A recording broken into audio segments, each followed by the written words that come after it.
Major support for Out to Lunch is provided by the law firm of Jones Walker, established in 1937 with over 375 attorneys in offices throughout the U.S., providing a comprehensive range of services to a local, national, and international client base. JonesWalker.com. And by Oxbow Rum Distillery, local family-grown small batch rum, embodying the essence of Louisiana sugarcane harvest. OxbowRumDistillery.com. From Nola Pizza in the Nola Brewing Tap Room on Chapatoula Street in New Orleans, we're out to lunch with Peter Raschuti, Tulane University's A.B. Freeman School of Business professor and director of the award-winning Birkenroad Reports. It's business, New Orleans style. Hi, I'm Peter Raschuti. Welcome to Out to Lunch. In New Orleans, we're big on tradition. We believe that doing things the same way that they've been done for generations keeps us connected to our history and maintains the grandness of the city that our forebears created. But there's a difference between tradition and habit, and the difference can be knowledge. For example, in the 1950s, if you, your parents, and your grandparents all smoked cigarettes, you might have called yourselves a traditional tobacco family. Now that we know smoking is the cause of seriously life-limiting medical conditions, you'd be more apt to describe that family as having a bad smoking habit. Which brings us to Mardi Gras.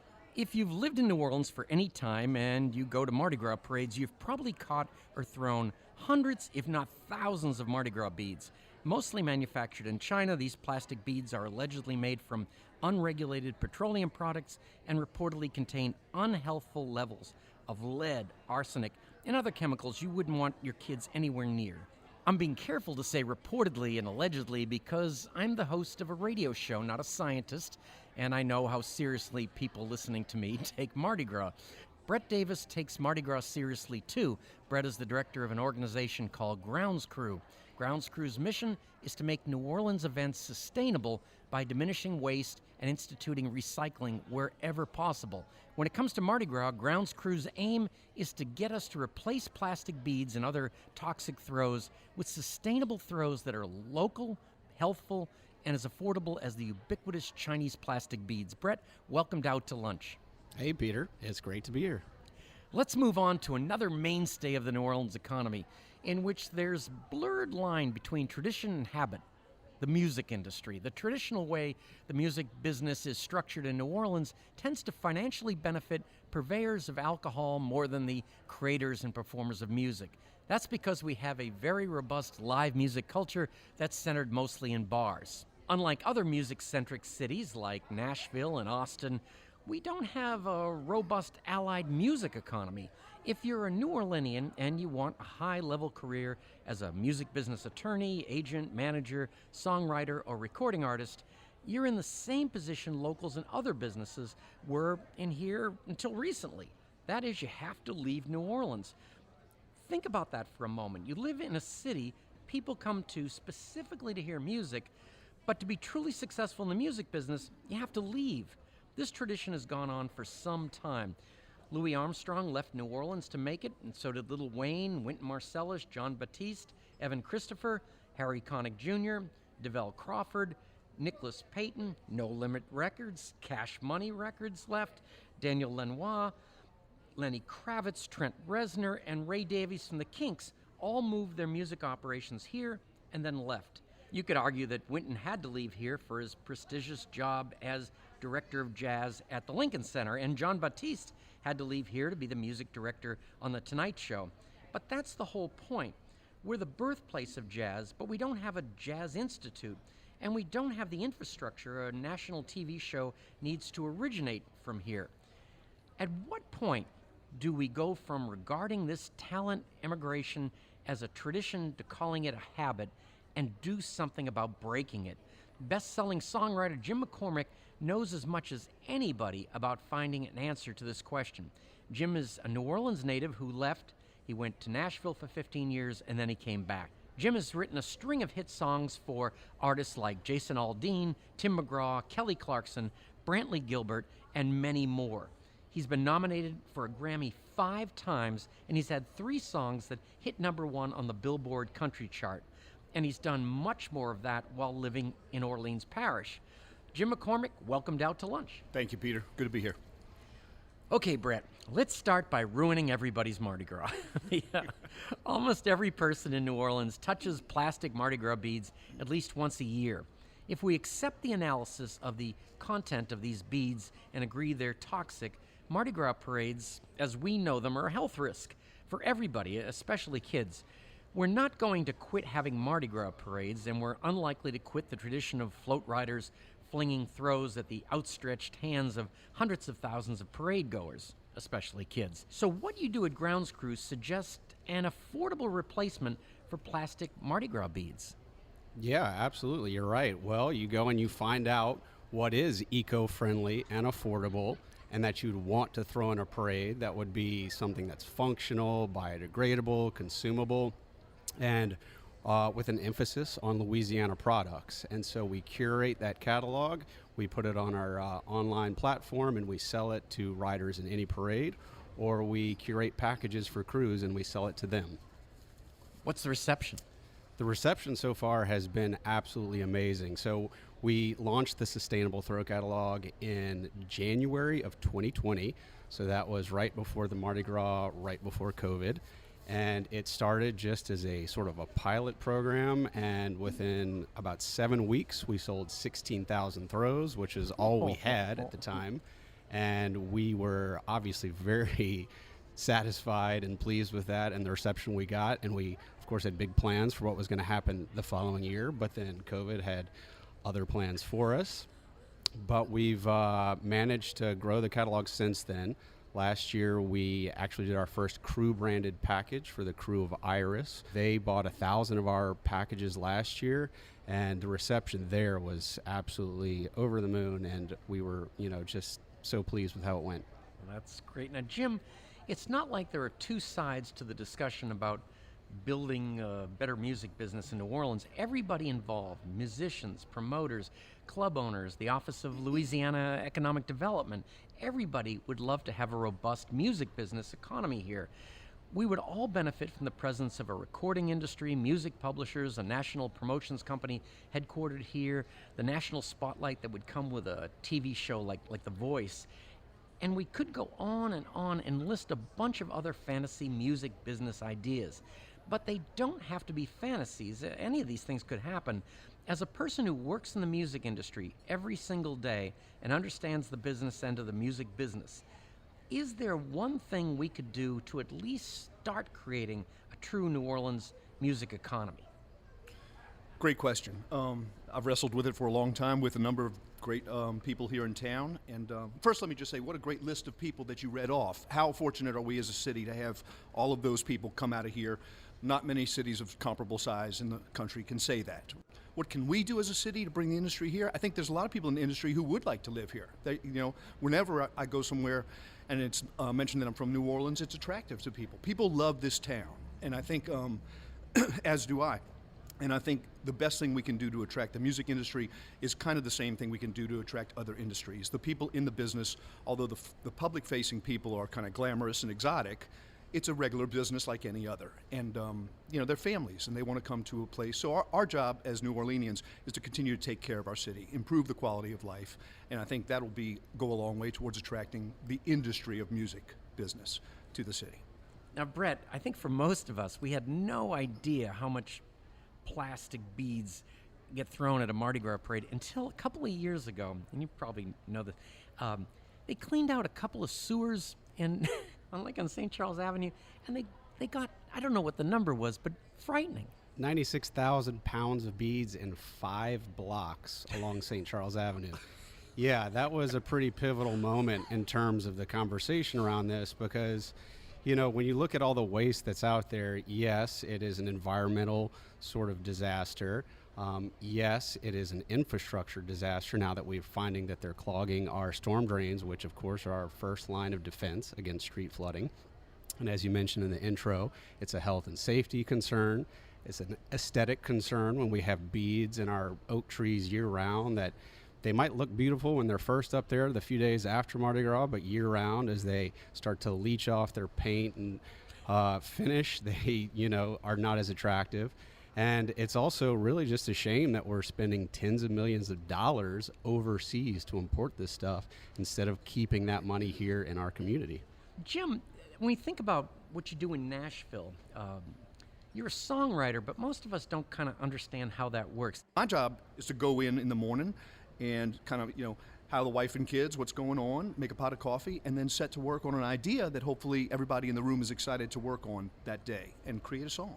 I'm primarily a lyricist, so usually I'm working with a musician, a producer, and an artist, a singer. I have a good friend says, right song, right time. That's my business plan, right? Fingers crossed. You just kind of write the songs that come to you with one eye on the market. We know what the market likes in general, and then you really do just pray and hope that somebody likes your song. And rejection, we live on no. We live on the word no, but you get used to it. It's okay.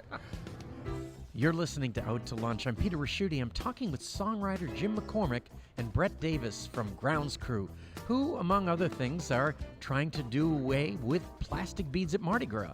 Now, Brett, I didn't realize this until we started getting ready for the show, but there's an economy between the crews and the beads themselves. Now, I didn't know about it. How does it work?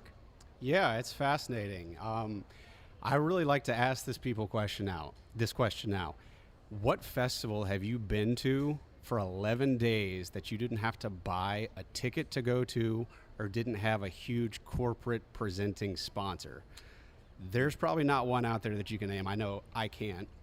And there's a reason for that. So Mardi Gras, which is the greatest free show on earth, as we like to call it, this hugely important cultural event that New Orleans does, is that. It's an 11-day free festival that is hosted by the city, but it's paid for by crews. And how do the crews pay for this? Well, they do that through membership dues, and they do that through balls and fundraisers. But what they've started to really rely on, as Mardi Gras has gotten bigger and better over time, is selling throws from the crew-branded throws to their ridership. And this is as much as 50% of the revenue that a parade generates to pay for their warehouses, their floats, their bands, their marching crews, their permits, their logistics. So, as a kid, I grew up going to these parades that were much smaller in scale, fewer on the docket, and I didn't catch as much. But now, when we're at these parades and we stay to the end and we're ankle deep in trash and we're looking around and thinking, my word, why is all this here? There's your answer. All that stuff you see out in the street is the money that pays for Mardi Gras to happen, and it's just gotten bigger and bigger and bigger every year. So the crew or the head of that crew will talk to a manufacturer in China, get them and mark them up a bit, and then sell them to their riders? Yeah, they usually work through throw distribution companies to do that. Now we have some crew leadership who also own throw distribution companies, so that also complicates things a little bit. But yeah, that's generally how it works. And of course, they're interested in being the best parades possible. They're competitive with each other, Mardi Gras wars, they call it. And so they really want to sell the most amount of stuff every year so that they can have the biggest and best parade. And so, again, all that stuff you see out in the street as a result of selling and throwing so much that the demand for it has started to wane. And that's why you get people who are, I'm sorry to say, for the riders and the catchers, batting away beads and letting them land in the street and leaving them there neglected until they're put into a dump truck and brought to a landfill. And Jim, you are very successful now, amazing amount of hits, a great artist, but it wasn't always like that, I assume. No, sir. You did a lot of, travel and couch surfing and things like that. What do you think when you look back at that? That's I think I don't know exactly how I was so driven. I think I loved it so much. I was like a child looking into the candy store before they opened, and I remember being very, very happy, even though I was sleeping on couches and eating 99-cent menu. I lived very thin, but I was happy. Something in me really recognized that this was a path for me. That I could, if I could get an at bat, I think I could get on base, and I recognized that. I saw that. I was almost 30 though when I made the decision to really chase the dream, and I think I was like a horse going back to the stables. It was really in me. There was never a doubt that I was not going to pursue this in my mind. Brett, there's so many, but what are you replacing beads with? I mean, I see them on the table here. They look amazing. What do you got? Yeah, well, that's a tough thing to do, to try to find things that are parade throws that are in the same cost universe as disposable Chinese plastic made in Chinese factories. So we started with the first idea was, okay, what do we have in bulk that's affordable, that people like, that's a local product? Red beans, jambalaya mix, coffee, things that you can consume. Those have been our most popular throws to date. We've also got things like soap that is purple, green, and gold, which we found through Etsy. I just happened to find a woman in Port Allen, Louisiana, who had just started a soap company in her garage. And I said, hey, can you make something that's purple, green, and gold and that has biodegradable glitter in it? And she said, I can give it a shot. And what she made turned out to be one of our most popular throws now. She's making about 15,000 bars of it for me this month. And soap is the thing you need. Yeah, something functional. I mean, something that you can use, you know. Beads, you can catch a few, and, there's a limit to how useful they become. We've got things like biodegradable bamboo toothbrushes that have little purple, green, and gold bristles that have engravings on them for the crew or just happy Mardi Gras. We've got beads that are made out of cooperative in Belize, out of palm tree seeds that they collect off the ground and drill holes through, string up, and paint purple, green, and gold. We've got a lot of stuff, and you can Are these at all price competitive against beads made in China? The short answer is no, but they're very close to being. Really? I mean, our whole focus is on things that are not Mardi Gras crafts, but things that you can sell and throw in bulk. And so that's why we sort of set ourselves up as a nonprofit instead of a retail business, is because we realize it's basically impossible to be cost competitive with imported disposable plastic. But as a nonprofit, if we can get philanthropy, grants, sponsors to come in behind the scenes and help subsidize the cost of these throws in order to make a Mardi Gras that we can all be proud of, one that's funding local businesses, that's our goal. And so you might notice on some of these throws, in fact, all of these throws now, we have a little QR code. And what that QR code does is when people scan it, it goes to our nonprofit webpage. It talks about the environmental benefits of the throw. It shows pictures of the volunteers and paid community members that we enlist to help sticker and stuff some of these items. And then finally, at the bottom of the page are the sponsors, the people that help make this stuff happen, as well as the brand names behind it. So there is an ordinance in Mardi Gras, which is sacrosanct, that you cannot have anything with commercial branding in a parade. We don't ever want to change that. But then how do we get local products into the parade? Right. We go to a producer like Jambalaya Girl, Camellia Red Beans, or New Orleans Roast, and we say, hey, we need a small bag, 4 ounces, but it can't have your corporate brand logo on there. But what we'll do is once we put our generic Mardi Gras sticker or cruise sticker on there, on that web page the QR code goes to at the very bottom, we're going to have your brand information as well as the sponsors who make this stuff happen. Throw me something sustainable, mister. That would be a new thing to yell. That would be terrific. Jim, what kinds of music businesses are there that actually could work here? Well, music publishing, for one. Music publishing is, it entails the creation, exploitation, and administration of copyrights, of musical copyrights. And the creation, obviously, is up to the people who can write the songs. But publishers can go a long way towards supporting those people so they don't have to work a day job, and then exploiting those songs. Publishers need to have relationships with either the music business artists who are looking for songs or film and TV people who are looking for songs. The publisher is sort of the agent for the song, right? That's a kind of business that could be done from here, but you have to have the relationships. And so, I think consequentially, most of the people who go build those relationships stay among, I always say, if you want to climb mountains, you got to go where the mountains are, right? Nashville and LA. Yeah, but you can certainly, No Limit and Cash Money are great examples of record companies. I've got some friends who are doing quite well out of New Orleans, but it takes a little imaginative thinking, but that's the music business. You have to invent the way forward every day. So you're not any less needing to invent your way forward just because you're here in New Orleans than you are in Nashville. You still have to invent your way forward. And you, one of the founders of Gnome, which Gnome. was that was the point of that group, right?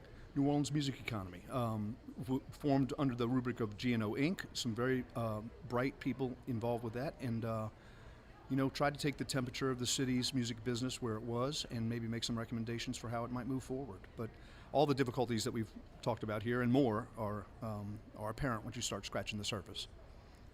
Brett, we've had on the show before the people from Arc GNO, and they kind of sort beads that have been used before and repackage them. Are you eating to their side, or is there something else I'm missing?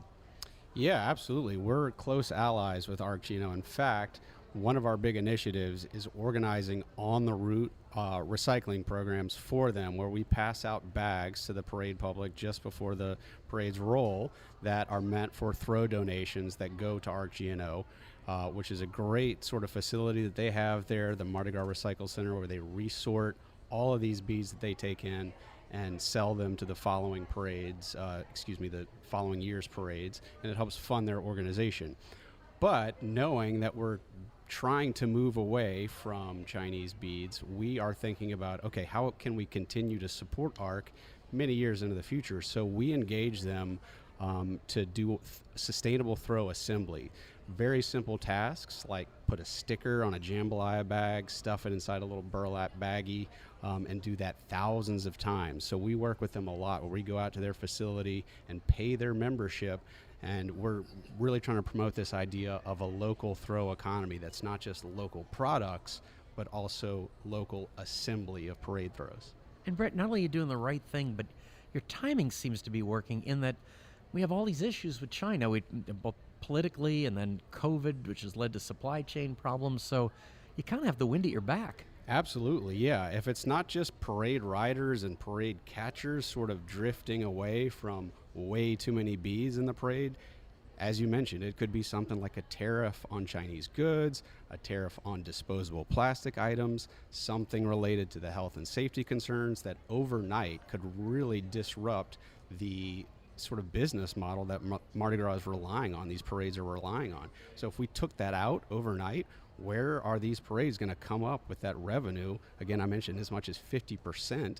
Where is that money going to come from to sustain these parades? And so we have to start thinking, and this is a great question for a business mind like yourself, who are the economic winners in Mardi Gras? And how can they tastefully get behind the scenes and help sustain this art form for the next 10 years, 20 years, 50 years? I grew up in Lower Aurora, and we had those Cleopatra, Choctaw, a la Namtalk, and you would never see beads on the street. We cleaned the whole street up. Like, no, they were so prized. And you're right. Like, as you know, this is the 70s and 80s, but now the streets are littered with beads, and I just hadn't thought of that in a long, long time. When I was a child, we'd be begging Mom to let us pick them up off the street, right? And no bead was going to be left behind. And then Mom's attic was full of boxes with beads for years. But the other thing that's changed now is you see floats, tandem floats with thousands of LED lights on them and moving parts and fog machines. You didn't have that as a kid. And you got to think, well, this is bigger and better. Who's paying for this? And your answer is the waste. It's easy to keep doing things the way we've always done them. It feels good to label ourselves as the home of Mardi Gras because Mardi Gras is amazing.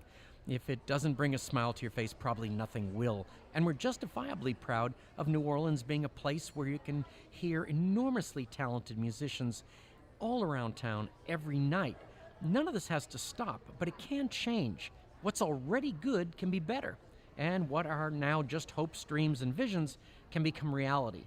We can have a healthy Mardi Gras that's safe for everybody, and we can have a robust music business that makes money for musicians and everybody else in the chain of music marketing. But none of this is going to magically just happen. For things to change, it takes people like you, Brett and Jim, giving us the benefit of your knowledge, experience, and passion for the city of New Orleans.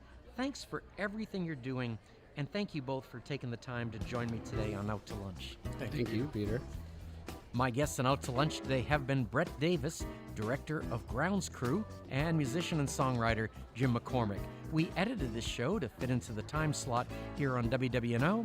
You can hear our unedited conversation and find out more about Brett's events and Jim's music by listening to the Out to Lunch podcast. You can find and subscribe to the Out to Lunch podcast on your podcast app and on our website, itsneworleans.com. If you want to know what we all look like, you can find photos from this show on itsneworleans.com and on our Out to Lunch social media. These photos were taken today by Jill LaFleur. You can find more of Jill's photos at lafleurphoto.com. Out to Lunch is a production of INO Broadcasting for itsneworleans.com and WWNO 89.9 FM. The producer of our show is Grant Morris, our technical producer is Eric Merle, and our researcher is Maggie Mendel. Today's show was engineered by Blake Longlinay. I'm Peter Raschuti. Thanks for joining me. I look forward to meeting you again next week around the lunch table for more business, New Orleans style on Out to Lunch. Out to Lunch was recorded live over lunch at the NOLA Brewing Tap Room, 3001 Chapatula Street, open 7 days a week. NOLA Brewing Tap Room has a wide variety of craft beers and authentic hand-tossed New York-style city pizza by NOLA Pizza. More information is at nolabrewing.com.